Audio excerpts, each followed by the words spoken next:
Sometimes in boating, we'll experience close calls. All we can do when this happens is try and rely on our knowledge and skill and try and make the best decision we can, just like some of the things we'll see in this week's episode of Boating News of the Week. Our first story to make the boating news this week is going to take us down to Florida, where this was the scene off the Indian River Lagoon near Cocoa Village this past week when the storm Nicole rolled through.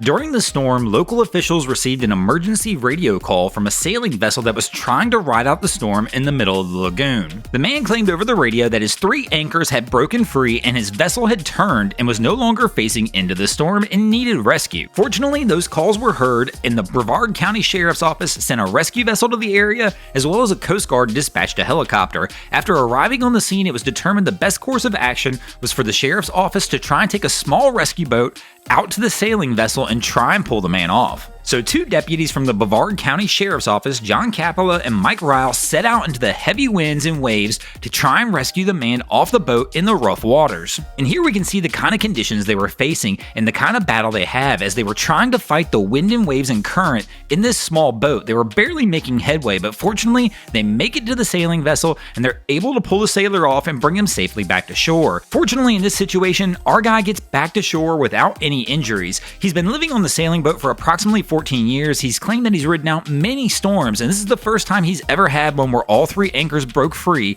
and gotten himself into the situation he was in. Great job by the Brevard County Sheriff's Office and the Coast Guard pitching in on this one, making for a successful rescue. But the heavy weather hits keep coming. They're not going to stop here. But this time we're going to move over to the United Kingdom, where this incident occurred about 2 weeks ago, but this footage was just released. This is a 12-meter French sailing yacht sailing through Mounts Bay near West Cornwall, about 2 miles southwest of Portleven, back on October 31st. The crew of 8 on board were trying to ride out a storm when the next thing they know, the vessel began to take on water and they issued an emergency radio call. An RNLI rescue boat and a Coast Guard helicopter were both dispatched to the scene. The RNLI vessel hooked up a tow line to the sailing boat to try and tow it safely back into port, as it was determined the conditions were too rough to try and transfer the people from the sailing yacht to the RNLI boat. Unfortunately, after several attempts, the conditions were just unwavering, and the RNLI had to give up on the tow attempt with the people on board. Fortunately, the helicopter was able to pull all 8 people off the sailing vessel, and everybody was rescued safely without injury. This really is a wild scene, as these are just some massive seas. The RNLI eventually did get the vessel towed safely back into port after several hours.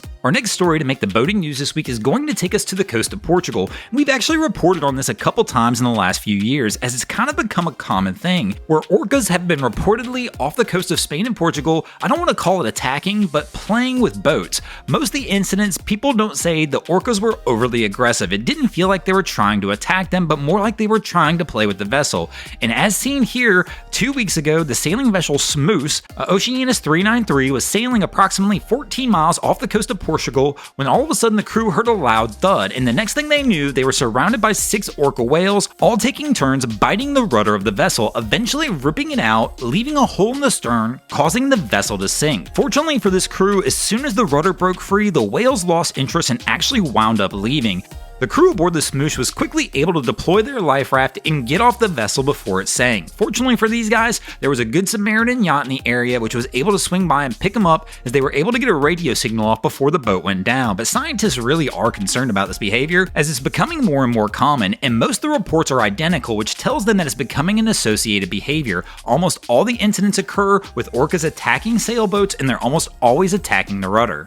Our next story to make the boating news this week is going to take us over to Destin, Florida, where this was the wild scene near Joe's Bayou this past Saturday, when Destin firefighters responded to a call of a boat catching fire near the boat ramp. Initially, the 2 occupants who were on the vessel at the time of the fire tried to fight the blaze, but quickly realized they were fighting a losing battle and wisely abandoned ship into the water. Fortunately, Sheriff's Office and fire crews were quickly on the scene, able to push the boat away from the docks and pluck the couple successfully uninjured from the water. At this time, they haven't determined the cause of the actual blaze, but with this being an outboard motor boat, it's not going to be a blower incident, and it does appear the fire started in the bow of the vessel, which tells me that it's probably electrical. But fortunately, the good work of the crews here, they were able to get the boat away from the docks, nobody was injured, and no other vessels were damaged as well. Thanks for watching, guys. I hope you enjoyed this week's episode of Boating News of the Week. If you ever see anything crazy happening out on your waterways, be sure to hit me up on Facebook or Instagram and let me know, and you might see your stories over here. Just like Augustine Dryon, Drone Photographer C, Paul G, like a Roberts and F.A. Gustafsson did this week. And if you guys haven't already, go ahead and drop an anchor on the subscribe button here.